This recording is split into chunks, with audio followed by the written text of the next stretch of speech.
morning, everybody. Welcome to the Phantasmagoria session. This is a Wuyi Cliff tea. We've been doing Wuyi teas now. This will be the 6th consecutive week. We started with a Southern Fujian, Golden Osmanthus, worked up our way to Golden Buddha, and which was half in the mountain, then started the in the mountain section, Enlightenment, and then these three, the chimerical, Genesis, and today Phantasmagoria. We saved specifically Phantasmagoria for today because it's got a certain feel to it that's different from these other in the mountain teas. Different and yet characteristic. So let's talk about some misconceptions about Cliff teas, because the market over these last 20 years has changed. And Cliff teas and the definition of Cliff teas hasn't changed. But what's happened is as Cliff teas have fallen off the chart in terms of availability and in terms of expense, LCS phenomena has increased. So what does that mean? You now see Cliff teas advertised as coming from Central China, as advertised from coming from Southwest China. And actually, we had a customer in here who said that she had drunk tea from Southwest China. When she was in Southwest China, it was Cliff tea. And she was shocked when Bijou said, well, wait a minute, how can that be Cliff tea? And then as we went through definitions, there was the realization, this is advertising itself as Cliff tea, but what is it missing? Let's think about that because that ends up being really important. What it's missing is the terroir. If you don't have the right terroir, can you end up with a Cliff tea flavor profile? So let's think about this. Say you're growing and producing, so to speak, Cliff tea in Sichuan.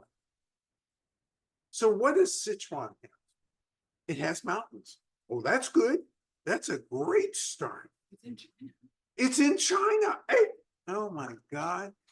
2/3 of the way there. Now, let's think about one more thing. What if a tea thief was living in Chengdu and had secretly stolen a varietal from the Wuyi Mountains? It would seemingly have all the requirements, or at least 98% of the requirements, to become a Cliff tea. So again, what is it missing? It's got mountains, it's in China, it's gotten a stolen varietal. Oh, wait a minute. Where's the minerality? Where is the soil that gives that distinctive taste? You know where it is? Let me tell you what happens in Sichuan or in Central China. They roast it out. So they take this, and generally speaking, the in quotes Cliff teas you get from anywhere else, hugely roasted. Why? Because you're trying to disguise the fact that they're not from the origin spot of Cliff tea. They aren't Cliff teas. But this has become very popular in China. It's really embarrassing. And yet the tea master nor I have the heart many times to say anything. So what am I talking about? So last year, one of our favorite customers came in and said, oh, my daughter-in-law gave me as a nice gift this Cliff tea. And so we looked at it And the label, beautiful packaging, by the way. If you're gonna have Cliff tea, the number one requirement, unless you're like us, is beautiful packaging. The more ornate, the more likely you're to believe that it's Cliff tea, right? Because if something's packaged in pure gold and diamond studded, how can it not be Cliff tea? So we opened this beautiful package. First off, the leaves were broken up in a way that's not acceptable for Cliff tea. But aside from that little thing, we noticed it was heavily roasted. Oh, that's okay. Maybe this is one of those varietals that is heavily roasted. That should be no problem. And then we brewed it. Where's the minerality? Where's the nice, smooth roundedness of good Cliff tea? Not there, not there. You can't replicate what you have in the Wuyi Mountains. That terroir is so unique. No matter where you are in China or Taiwan, you're not going to be able to replicate that. So this is one thing for you to be aware of.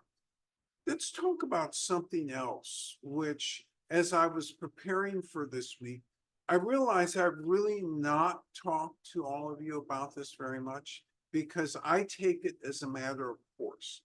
So what is it that I take as a matter of course? When people say scarlet robe, and I'm talking about scarlet robe from the Wuyi Mountains, in China and in Chinese, it's become shorthand for Cliff tea. When you're in the Wuyi Mountains, it's become shorthand for very good Cliff tea. Now let's talk about that particular varietal. There is a true varietal of scarlet robe.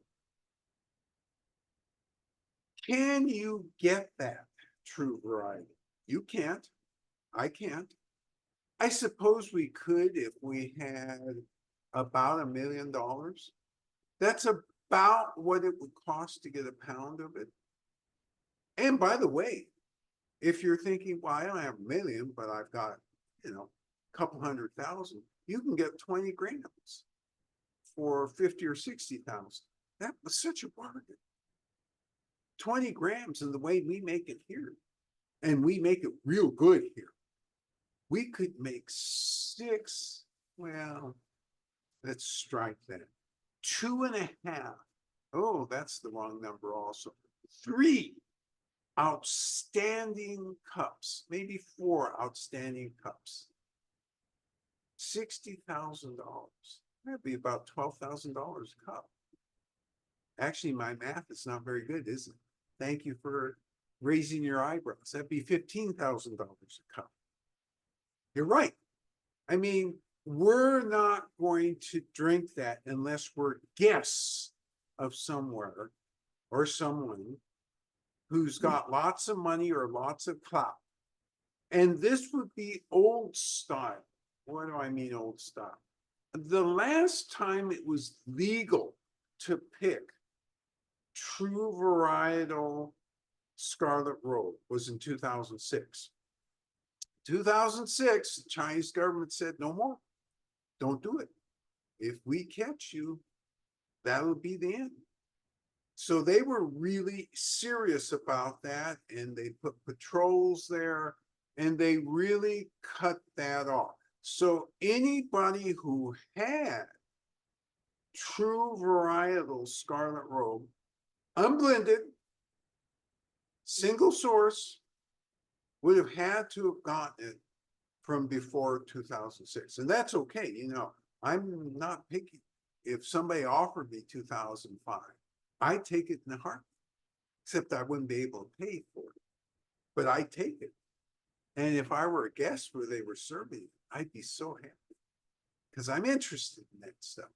So that's one thing that's gone away, but it's used instead as shorthand to talk about Cliff teas. oh, do you have scarlet robe in your shop? So many times that's said instead of, do you have cliff teas in your shop? So you have to kind of be paying attention, especially when you're in a tea shop in China, what they mean. And by and large, if they really know their teas, that's shorthand for you have good cliff tea. Let's talk about something else related to this because I'm in a naming mood today. And so, or how things are called mood today. So let's think about, we've seen in the market and you've heard there's such a thing as Narcissus cliff tea, Sui Xian Love. So most of you don't know, but maybe some of you do know that name, how that name even arose. Is this one of these apocryphal stories where somehow some sprite that looked like a narcissus plant created this particular varietal? The answer is no. It never had that as the original name. It had something else as the original name. And because one of the people who was talking about spoke in another dialect, the local people heard it as Sui Xian or Narcissus.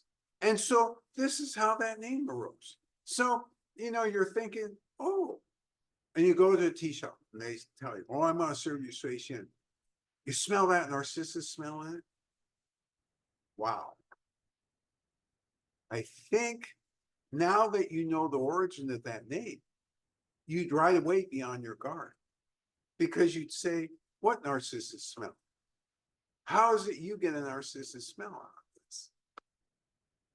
And see if they know what the real story is. So many of these teas, the names occur in quotes by accident, misunderstanding. They arise out of circumstance, and then we attribute that circumstance, and we attribute the actual name to, oh, this is a flavor profile. When in fact it's not. It's an accident of history. So that's another thing I wanted to point out because I know that the naming conventions in Chinese are very confusing, and hence we just don't use them. We simply don't use them by and large because we want to make things easy for you, and we want no confusion. I was reading in preparation for today's session about, for example, rogue or cinnamon. How many varietals of that exist? Thousands. So thus, does every varietal taste the same? Nowhere near.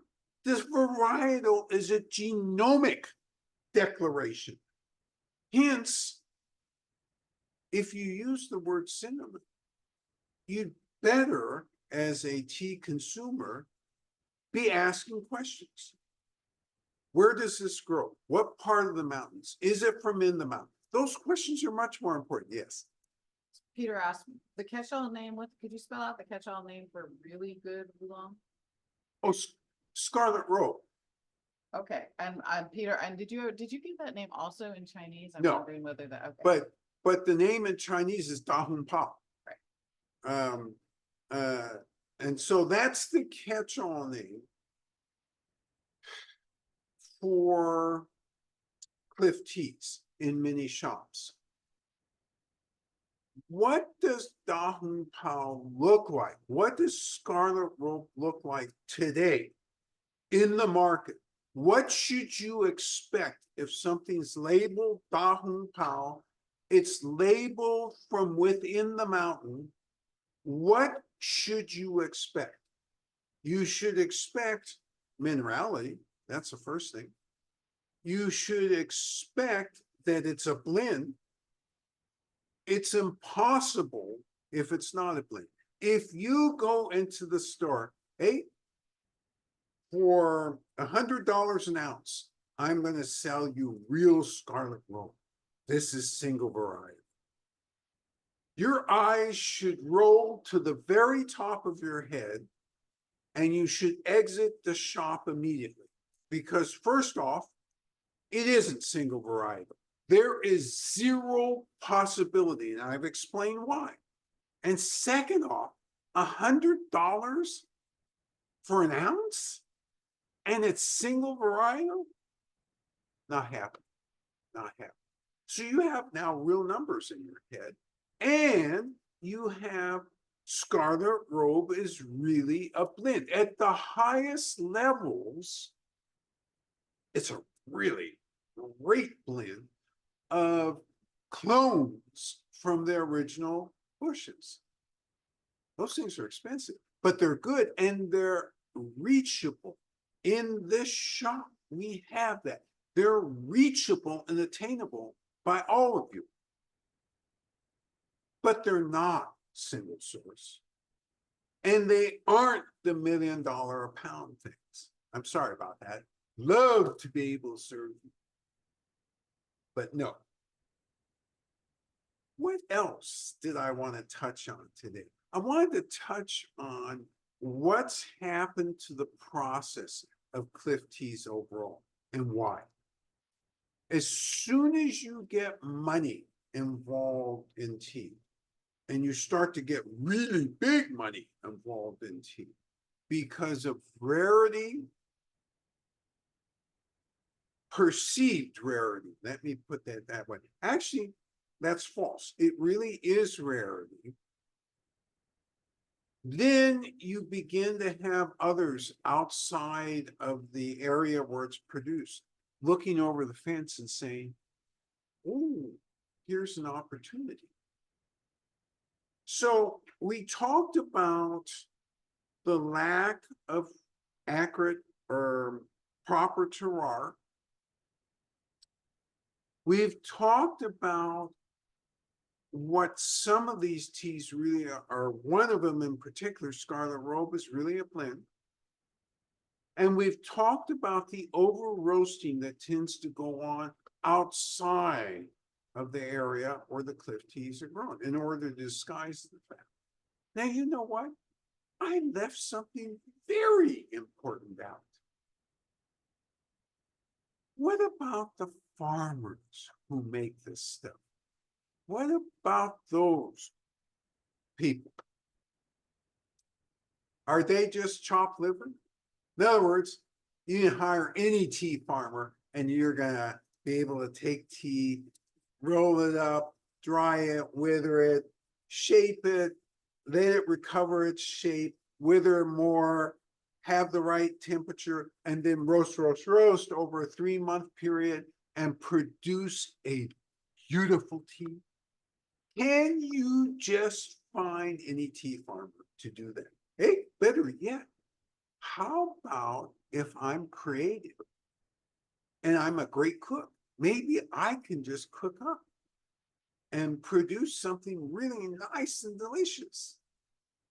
And the answer is no.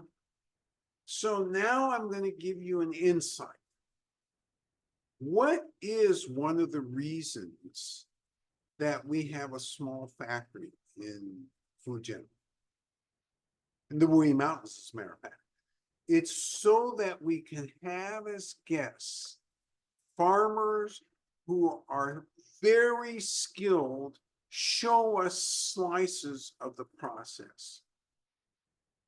So I ask you this, are we just doing this to show off, or is there a real reason behind this? There's a trend in China which is causing us to do this. It's the same trend that made the National Academy of Sciences in 2006 declare cliff teas as an intangible cultural treasure and then film the process. They suddenly realized in 2006, ooh, fewer and fewer of these farmers really have that composite skill. We realized that as we were getting involved, and that's why we've maintained friendships with these old farmers. And when we have questions, we can either visit them or they can come to us and show us the steps that they're expert in. Remember, except for the head farmer, this is usually segmented. So some farmers are great at shaking, some are great at withering, some are great at other parts of the process, roasting, but it's really the head farmer who knows everything. It's the lineage farmer who knows everything. So when we have this time with farmers, they explain to us, well, if you do a little bit more of this and a little bit more of that, you do it this way, that way, whether you're shaking, you know, you've seen in the literature 3 reds and 7 greens. Here's what that really means. So we've seen it. Oh, when you roast, when you first start the fire, you use a certain moss. Ooh, a certain moss. You mean I can't just take some tissue and just throw it in and light it up as kindling and then throw in the bamboo or the pine that you're going to use? And the answer is no. Traditionally, they have certain species of plants that produce the right aromas, that produce the right heat, that generate the right combination of factors to make fabulous handmade cliff teas. Remember, I just talked about all these ersatz cliff teas that are popping up everywhere. The Sichuan, Hunan, even in Zhejiang province. What are these guys doing? What are they using? Are they using that moss? Answer would be no. Are they using the traditional coal pits? Answer is no. They're using ovens. Can you achieve the same result? Answer would be absolutely not. But you can sure pay a lot of money. You can achieve that same result. Oh, yeah, this is cliff tea. Oh, Zhejiang cliff tea. That ought to be really good. I should pay extra for that. Don't do that. Don't be disappointed. Don't have this as an error in your portfolio of errors. Can't do it. Can't do it because you will be so disappointed. It's like, it's a worse disappointment than parking on a street where there's a clear sign which says we will tow you at 4 o'clock. From 4 to 6, we're going to tow you. You park there at 4:15. Oh, I'll just be gone 15 seconds. You come back and your car's towed. You knew and you took the chance. This is the same thing. If it isn't certified from the Wuyi Mountains, you're going to get a surprise, and it's not going to be a pleasant surprise. And if you pay a lot for that surprise, it's going to be even worse. So these are things that are very, very important. This is why you have a tea shop like this, because we've spent the time, we've spent the money, we've spent the effort to learn this stuff. Whatever dumb mistakes have been made, we've made them all so that we could make sure that you don't make them. And this is the value, part of the value of what you get here. We pre-screen everything. We know these farmers, we've seen how they process. So, where am I? I'm at a point where you're thirsty and the tea master is pacing around as if I've talked a lot. That's the point where we're at. So, it is such a great pleasure today to bring Phantasmagoria to you, but it's an even greater pleasure to bring Biju, the tea master. Thank you. Yeah.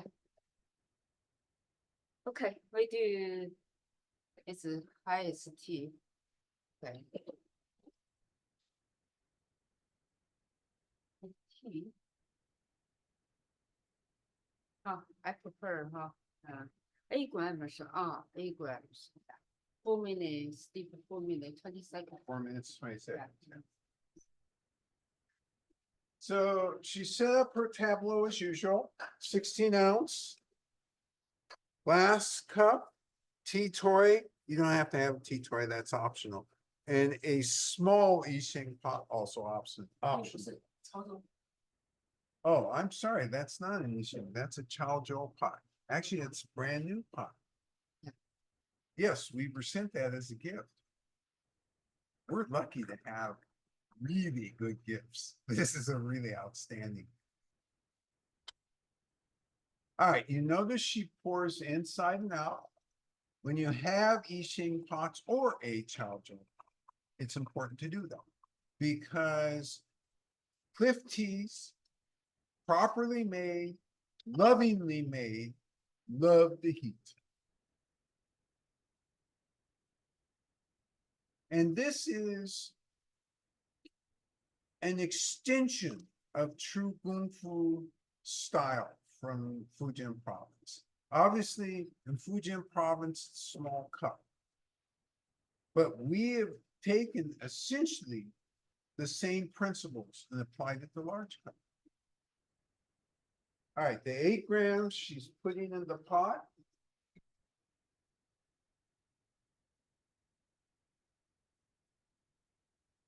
This is a 4-minute, 20-second steeping.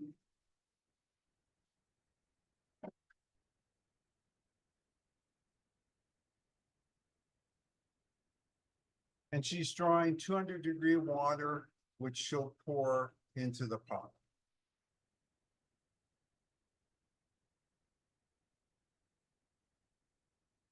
So many times, well, wait a minute, let me not go down that route yet. I'll go down that route in a minute.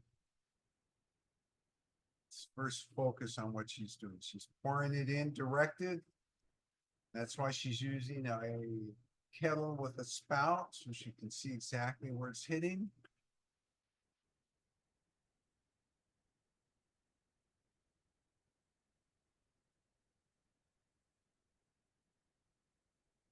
Four minutes, 20 seconds going. Okay. So many times, and I should have had this as part of the introduction, but I certainly didn't want to forget it. There is this thought that somehow style of tea has a particular, in quotes, spiritual function or healing function. And this is, from a Chinese perspective, not quite true. All the styles have different functions from a healing perspective.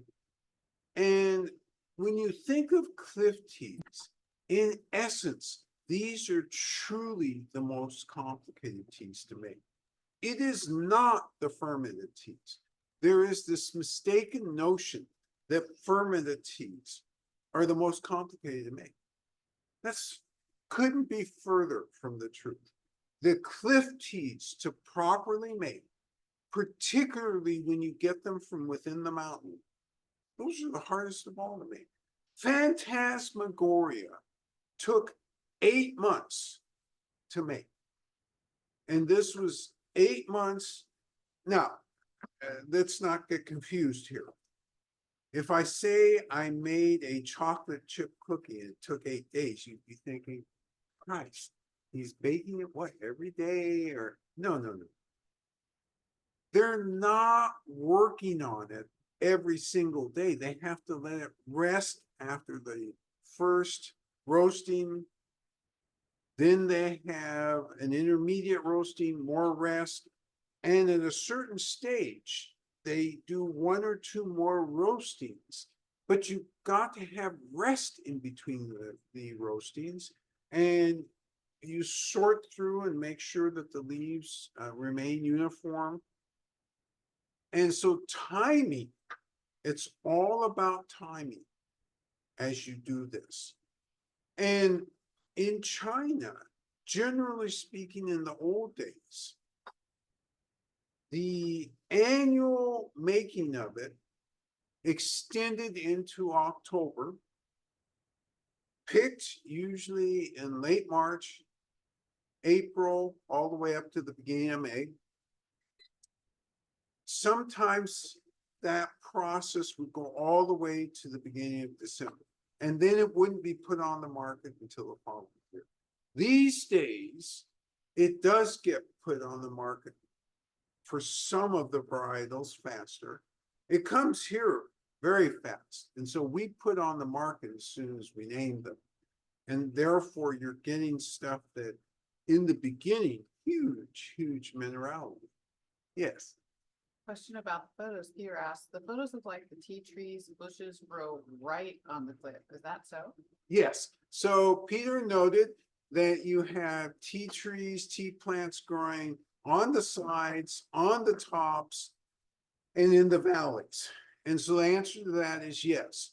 Is every single bush accessible? The answer is no. At the top, they make trails to get to the tops of these mountains. So the ones on the top are generally accessible. The ones deep on the sides are generally inaccessible.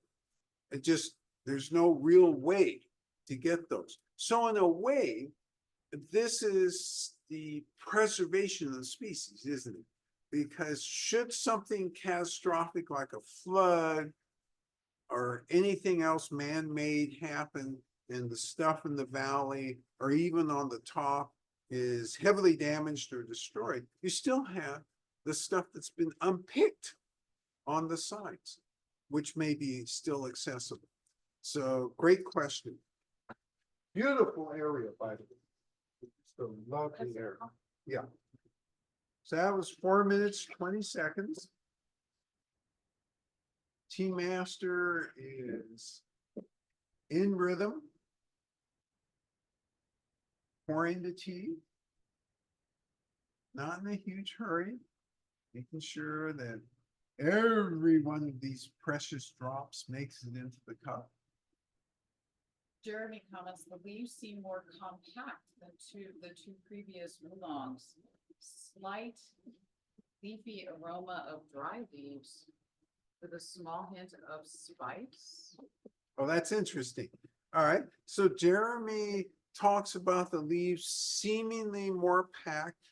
I would say that's more a function of how we scent them, not necessarily a function of what they were trying to do at the factory, but the spice comparison is interesting and valid as part of the dry leaves. So I have this beautiful looking cup here. And I enter the quality arena. Quality arena means that I'm going to take inhalations. This is 200 degree. And I'm going to try to parse out several things. Where is the astringency? What is the aftertaste? And what is the actual feeling that you get, the energetics? So let's do that. No, you don't do that. I'll do it. Okay. Nice aroma.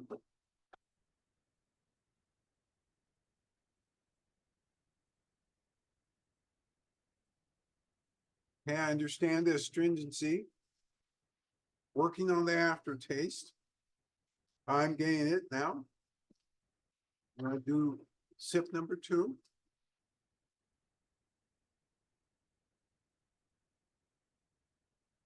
On sip number 2, I'm verifying what I think I detected in sip number 1, and I'm also thinking about aroma and taste. And because I have no self-control, I'm going to do sip number 3. And remember, this is inhalation number 3. This is hot.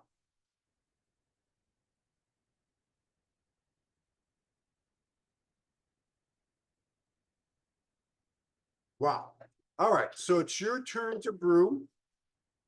And remember to take your notes out. from the chimerical and genesis, because you're in this particular tea, getting something from inside the mountain.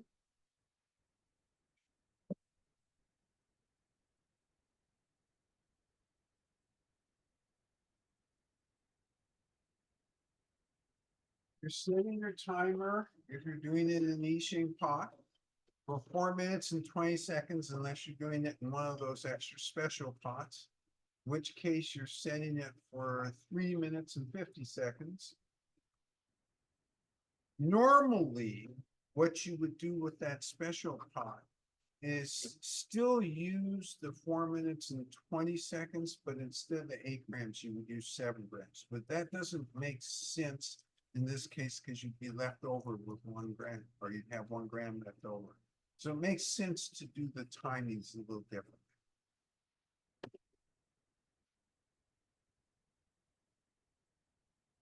You've gotten your pot ready, whether it's a niching or a ceramic.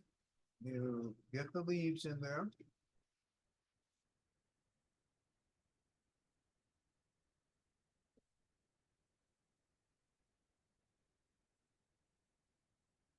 Shake the pot. What you're really trying to do is warm the leaves. You're going to draw the 200-degree water, put it in a kettle so you can control the pouring. You've heated up the recipient glass, made sure it's clean.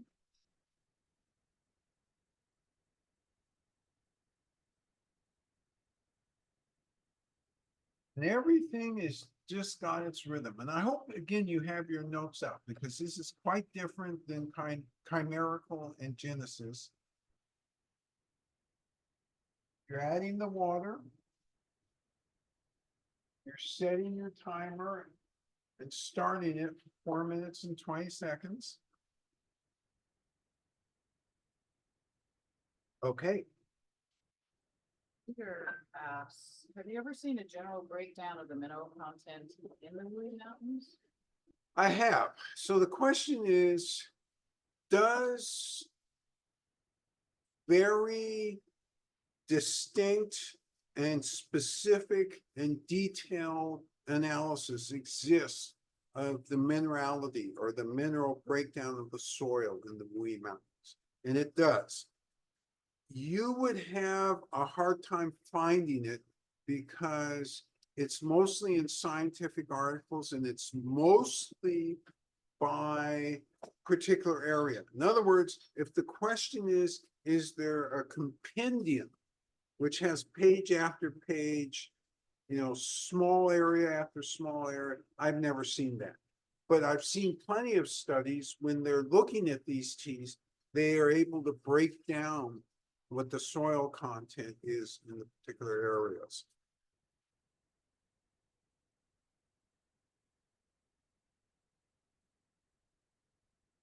So as we're waiting for this to go ahead and finish brewing, one of the other things that is special about this particular tea is this is actually in a place in the mountains where it grows right next to a place where it's drip, drip, drip, drip, drip, all on the adjacent soil. And it's foggy there quite a lot. Quite a lot. I can't tell you the exact number of days, but I would say at least 120. How many more than 120? I'm not quite clear, but I know that position. It's dripping a lot from right adjacent to the area where these plants are.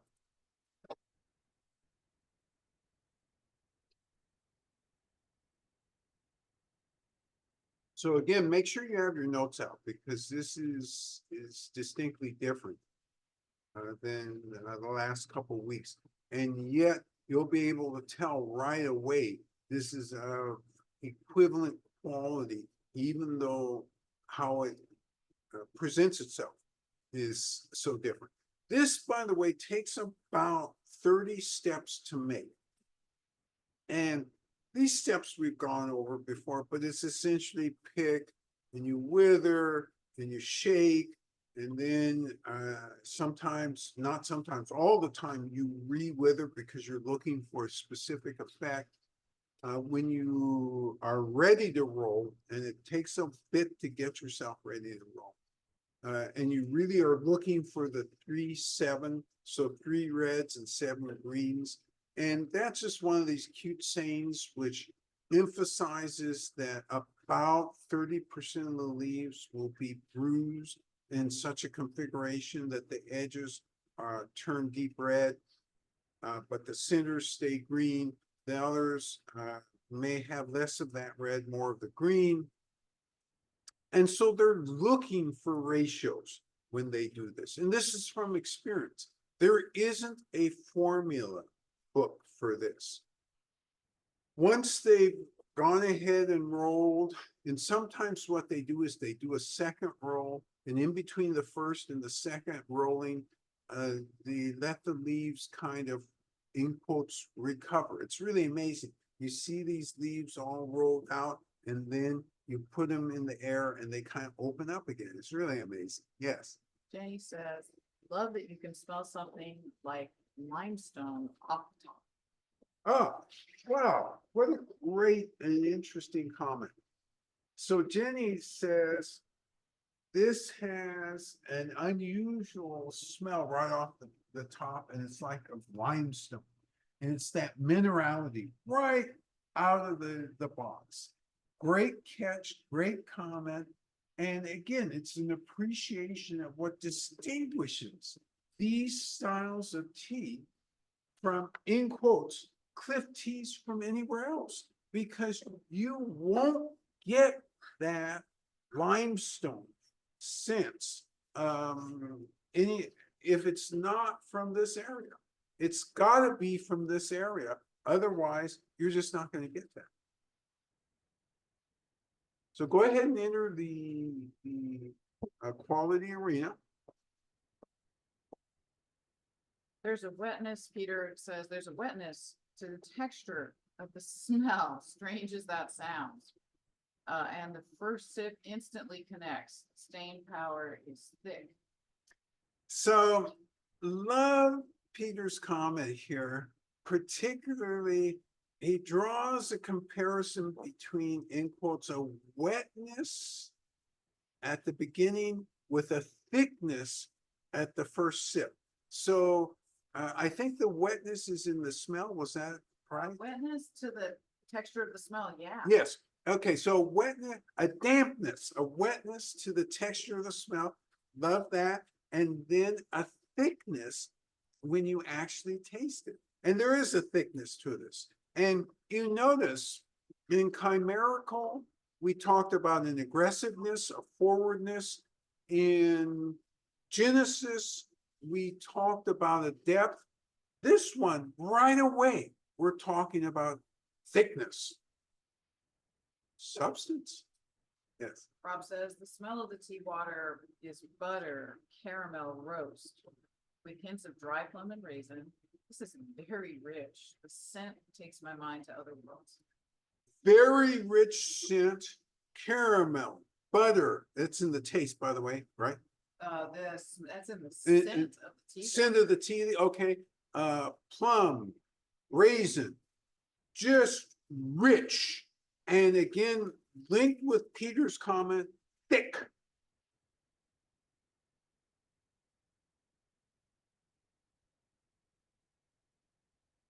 Now, if you were working with somebody from outside the Wuyi Mountains and they showed you a tea this color, right away you'd be on guard. That looks a little heavily roasted. So I ask you this, can you even taste the roastedness? It's very hard to detect the roastedness, not impossible, but that's not what's dominating. This shows you the real skill of the farmers who pulled this thing together. Incredible. Peter says, really interesting. The minerality is really there, but it's weaved into the tea. Love this comment. So Peter said, okay, you're right. There's minerality in this, but it's not attacking me. It's woven into, interwoven with all the other flavors of this tea. No flavor is without the minerality, but it isn't abrasive. It's part and parcel of the whole tea. Great comment. Jennifer says, funny, my perception is it leads less with minerality. And I do sense a heavy roast in the flavor, and the roast sits on my tongue. Okay, Jen has a roast on the tongue and a roast in the flavor and less minerality, right? Yes. Less in the minerality. And this is not really different at all than what everybody else is saying, because Peter's comment about interwoven with everything else in the tea means that it does feel like it's less. The roast part, there's roast, but we have some Cliff teas here where that's all you taste. That's not this one.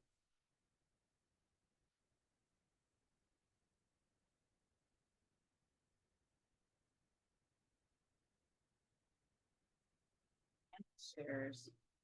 Maybe this is the darker color throwing me off, but there are characteristics somewhat similar to a red tea, where this heaviness and a round malt and chocolate flavors. But like others have pointed out, the drying mineral qualities are still very present. Okay. Andy makes a comment which is just astounding. It's great because he looks at the color and says, okay, I'm thinking from a visual aesthetic standpoint that there's some redness here. And why I like this, and now I'm going to do something I normally don't do. I'm going to signal how the energetics affect me. The energetics of this affect me as if it is a red tea. I'm sweating already. And so you do have, because this is more heavily oxidized, that direction. It is not a red tea because it's not heavily oxidized, but it's up there at around 70% or so. So you've detected that, gosh, this approached a much heavier oxidation. Great catch on that. And in a minute, if your genome is set up like mine, you're going to sense that warmth out of this thing. This is really a great winter tea. Jenny has circled back and said, going back to my limestone comment, the scent opened with limestone, but the minerality quickly gave way to more fruit, jammy, like papaya, or eventually passion fruit, something tropical with depth. And then it got more deep. And I got the raisins that others got, but it stabilized with the jammy for me. For taste, I got a more stable content, medium roast, similar to what Jennifer said. Got it. So Jen said the limestone was in the smell. When she tasted, that minerality wasn't forward. It was blended in with roast. It was blended in with a jamminess, almost of a tropical nature. And so again, you get a deepness of roast blended in with jammies. Love that description. And you know what? I'm going to step back for a minute because Andy mentioned one other thing, which nobody else has mentioned yet, and I forgot to highlight it. There is a hint of chocolate in this. And he was talking about that as part of a reminiscence of what red teas are. Actually, now you see, oolongs at a certain level can also have that hint, particularly a red, you would almost never encounter chocolate and jammy. An oolong gets you to chocolate, roast, and jammy. Jim captured that correctly. The jamminess goes throughout that roast. And it's not that the roast doesn't exist, but it doesn't overwhelm you. There's all sorts of other stuff occurring, which is making you realize, oh God, this is good, because you're sensing all these other flavors. And think about how different this was from Genesis and Chimerical. And yet, all of them should be on your shelf. Without question, they should be on your shelf because for different reasons and different moods, right? Want them all on my shelf.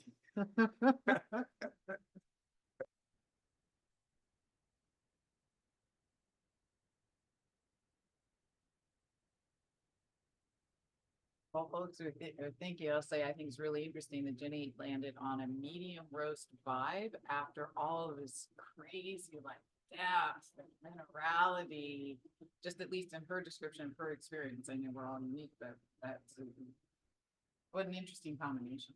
It is an interesting combination, and it would be irresponsible to leave out roast for this one.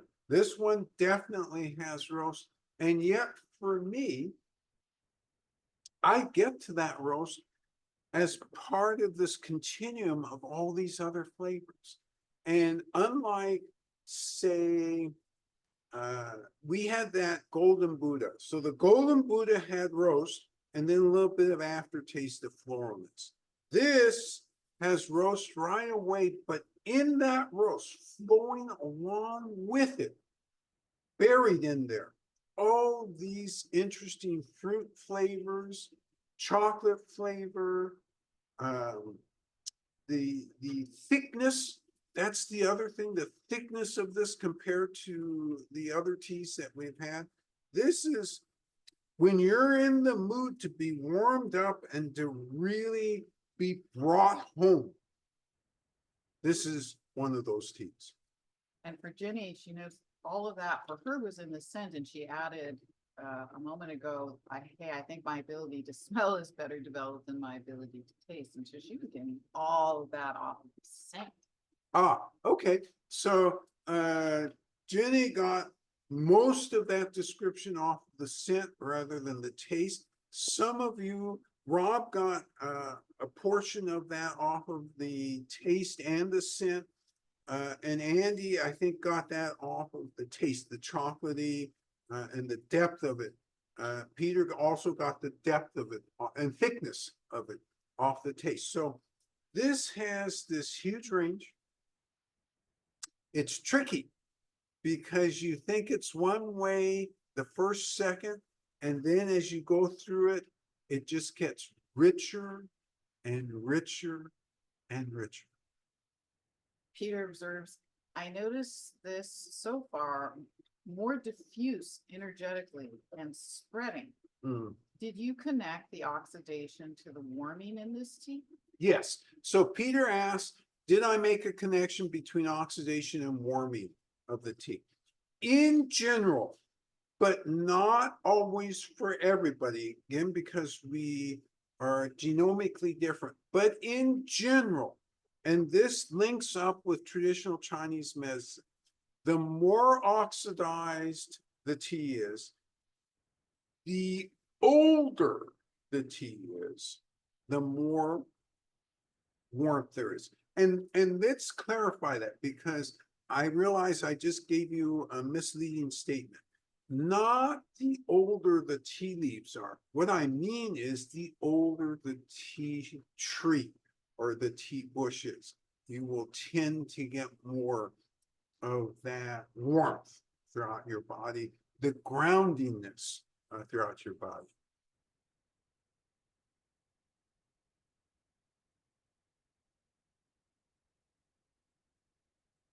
Good.